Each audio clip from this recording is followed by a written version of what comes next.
সালাম মিডিয়া আমাদের সঙ্গেই থাকুন। আসসালামু আলাইকুম ওয়া রাহমাতুল্লাহি ওয়া বারাকাতুহু। আলহামদুলিল্লাহ ওয়াসসালাতু ওয়াসসালামু আলা রাসূলিল্লাহ ওয়া আলা আলিহি ওয়া সাহবিহি ওয়া মান ওয়ালা, আম্মা বাদ।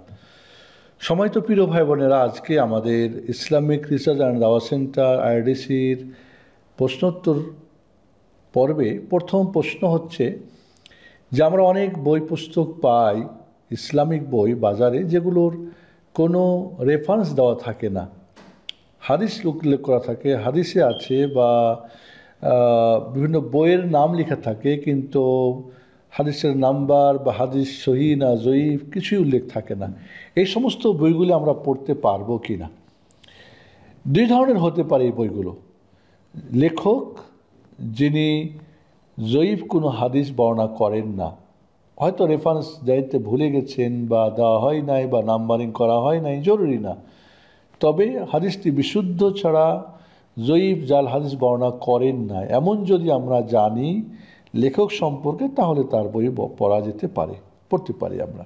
কিন্তু যাদের বিশ্বস্তা সম্পর্কে, যাদের আস্থা নাই যাদের উপর আমাদের, এবং যারা সচরাচর জয়ীফ জাল বর্ণনা করে থাকে, এবং অনেক সময় এমনও দেখা যায় যে জয়ীফ হাদিস বুখারীতে আছে বলে দেয়, মুসলিমে আছে বলে দেয়, ধোকার জন্য বলে, তো নিঃসন্দেহে ধরনের বই পড়া যাবে না, তাদের বই কেনা যাবে না। মোট কথা আপনাকে জানতে হবে যে, এবং বর্তমান যুগে যেহেতু এখন এই ধরনের ফাঁকি এবং মানুষকে ধোঁকা দেওয়ার একটা প্রতারণা চলতেছে, সেক্ষেত্রে আমরা বলবো যারা ভালো লেখক তারাও যেন হাদিস নাম্বার দিয়ে এবং বিশুদ্ধতা এবং জয়ীফ কিনা সেটা বর্ণনা করে দিবেন, সেটাই উত্তম হবে। এবং যারা যে সমস্ত বই এই ধরনের ছালচতুরি করা হয়, এভেন কি বুখারী মুসলিম বলে দেয় কিন্তু বুখারী মুসলিমে নাই, এইগুলি মোটেই পড়া যাবে না। এ সম্পর্কে আপনি যদি জানতে পারেন, অন্যদেরকে আপনাকে অবহিত করা আপনার প্রতি ফরজ। এই বইগুলি সমস্যাগুলি পড়া যাবে না, এই বইগুলি রাখা যাবে না।